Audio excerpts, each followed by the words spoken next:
Hey everybody, haven't shown my face in a while with the notes, so I thought I'd do that today to introduce our topic.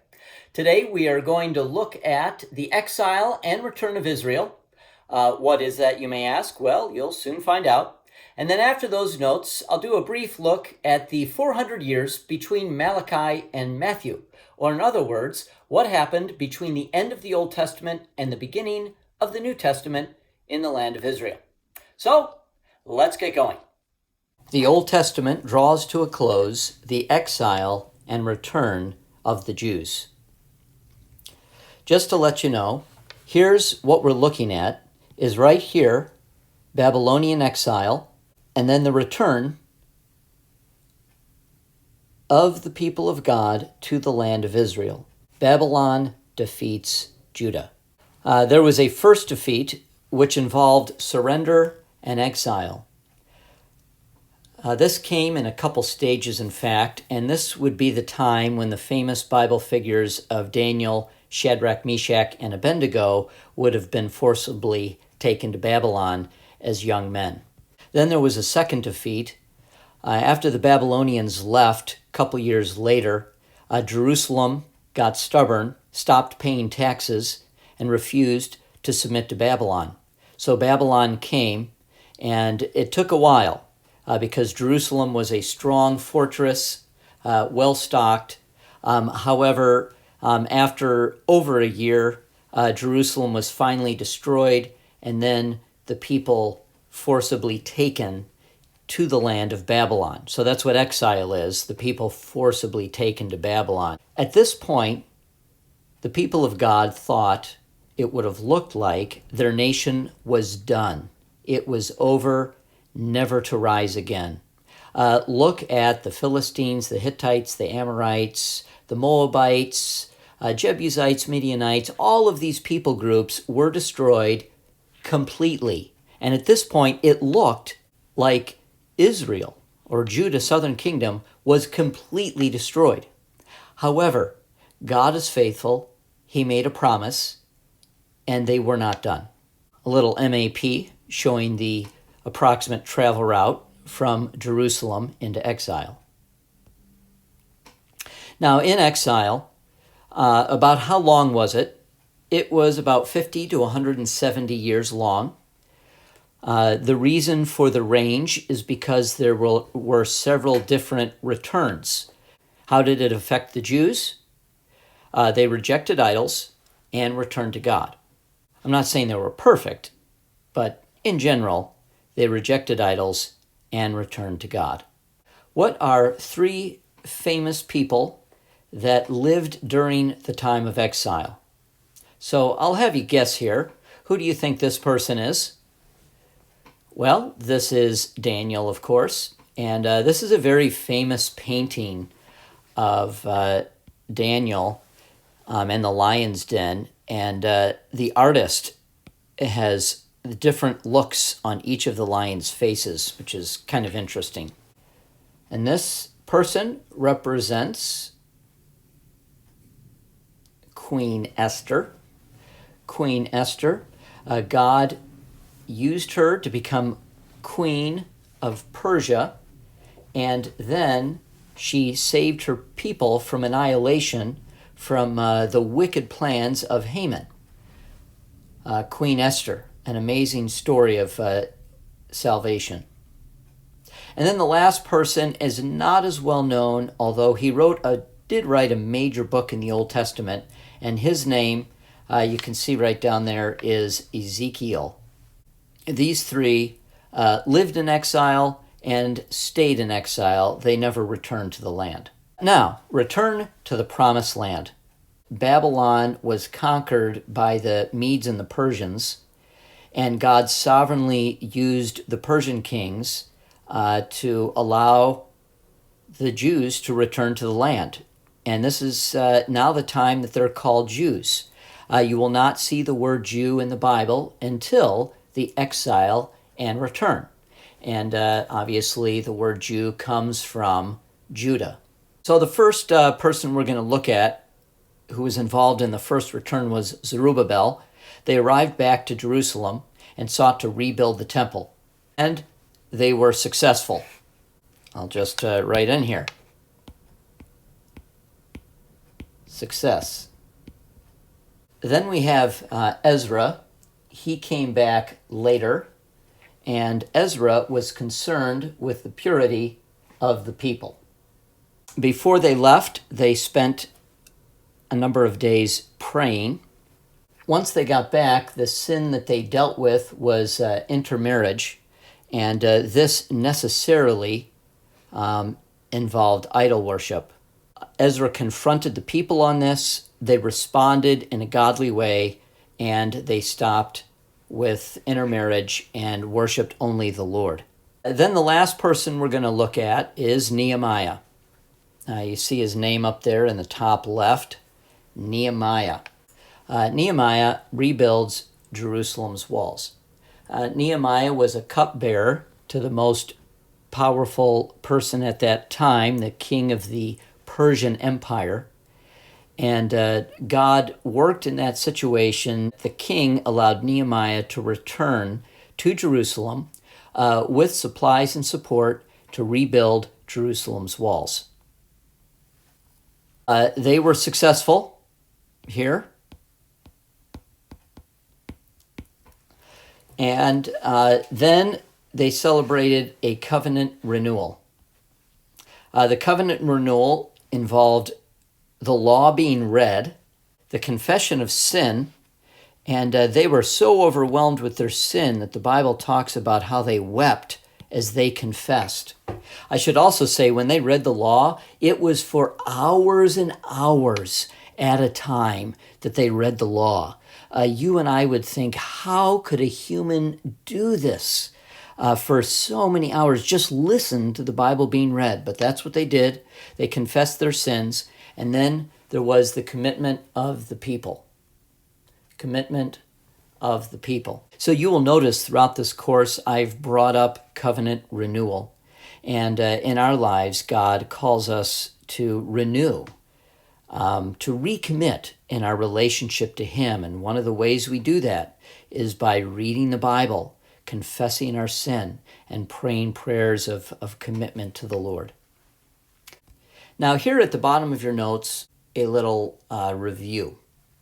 So the Assyrians were an empire that conquered Israel, northern kingdom, and sent them into exile. The Assyrians conquered northern kingdom and sent them into exile. Here is a map. The green portion is the extent of their empire. Now, after the Assyrians come the Babylonians, and then come the Persians. It's the Medes and the Persians, this area. Next, we have the Babylonians. And the Babylonians, they're the ones that conquered Judah, the southern kingdom, and sent them into exile. One of the famous Babylonian kings was King Nebuchadnezzar. He had a dream of a statue with a head of gold, the torso of silver, the midsection here of bronze, the legs of iron, and the feet a mix of clay and iron. And Daniel interpreted this dream, and the dream were different kingdoms. And the dream was so accurate that some people think it's impossible that Daniel could have been written when it was because of the accuracy. Because we see here that the gold is the Babylonian kingdom, the silver is the Persian kingdom, the bronze would be the kingdom of Alexander the Great. Then the iron would be the Roman Empire, and the Roman Empire eventually split in two. So you have two legs there. Then in the dream, a rock started small and then grew in size, rolled down a mountain, and hit the feet of iron and clay and knocked it all down. And this would symbolize the church, that after all of these empires, what ultimately was the strongest and spread into all the world, but it was the gospel of Jesus Christ and the church. Now here you see the green area, and the extent of the Babylonians was bigger than the Assyrians because they had Judah and even Egypt. Then the Persians came. They conquered the Babylonians, and they allowed the Jews to return to their land, thus reestablishing the Jewish nation of Israel. And you can see by the green, they had the biggest empire. Finally, we have the Greeks. This was the struggle for independence and Greek culture. What I mean by that, this handsome face is Alexander the Great. By the way, what do Alexander the Great and Winnie the Pooh have in common? They both have the same middle name, Alexander the Great and Winnie the Pooh. I'll give a moment for you to laugh. All right, now that you've laughed, we'll continue. Alexander the Great conquered Israel and many nations, for that matter. He died young. His empire was split up between his generals, and then over time, the Jews struggled for independence. One major feature of this time is that Greek culture was spread throughout the world, which is quite significant for the Bible and the New Testament. So here is a map of Alexander the Great's influence, and it's different colors because these are his generals that split up the empire after Alexander the Great died. Now, real quick, I'm going to give you just an overview of 400 years between the Testaments. I said Malachi, Matthew, or Nehemiah and Jesus, or end of the Old Testament, beginning of the New Testament. So Alexander the Great, after he died, the Ptolmies were in charge of Israel. Palestine, the land of Israel, was conquered. They brought Greek language and culture. This unified the world. And a very significant thing, it paved the way for the Septuagint. This is an extremely important book. It is simply the Greek Old Testament. So if more and more people could read and speak Greek, that meant that the Old Testament became accessible to the ancient world and not merely to the Jews or the Hebrew people. Now, there was a lot of fighting going on for the land of Israel between the Ptolemies and the Seleucids. This king was one of the worst kings. He was a Seleucid king. They conquered the Ptolemies and gained control of Israel. He prohibited Judaism in the land of Israel. He was destroying the Bible and went into the temple and put up a statue to Zeus and sacrificed a pig.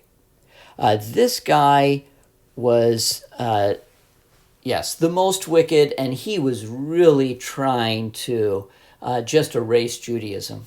Now, the people living in the land of Israel did not like the Ptolemy rule. However, they could put up with it because they were allowed to practice their religion. But with this guy, they would rather die, and so they revolted. The revolt was called the Maccabean Revolt, 24-year war, and it resulted in the Hasmonean dynasty, which was Jewish independence after the 24 years. This was the time that the Apocrypha was written, and these are books written that are very Bible-sounding. So the question is, do they belong into the Bible or not? Well, the Jews do not accept them as Scripture. That's why you don't have them in the Bible. But they were very well recognized. So you'll notice that the Roman Catholic Church will have the Apocrypha between the Old and the New Testament. There are numerous errors, no theological value. Typically you will not find them in the Bible. They're not bad. They're not wicked literature. It's really good literature of the Jews. The question is, should it be bound with the Bible or not? Here is the NRSV, an olive tree that I have, and you will notice here is the Apocrypha. And here gives you the names of the Apocrypha. Judith, interesting, is historical fiction. Here's wisdom, much like, Proverbs. The Maccabees here, and down at the bottom as well. 3, and then there's actually 4 Maccabees. That's just history. So these are the books of the Apocrypha. Then Roman rule, and Pompey comes in at 63 BC, conquers Jerusalem and Israel, and Roman rule is what stays into the time and beyond the time of Jesus. The Romans kept the Greek influence. So what happened here is that Greek was widely spoken throughout the empire, even though Rome was Latin. And because of the Greek language, the New Testament eventually was written in Greek, which meant it could be read and understood all throughout the Roman Empire. This is one way that God sovereignly used secular leaders to advance the purposes of the Bible and salvation. Well, that's it for the notes today: exile and return, and the 400 years between the Testaments.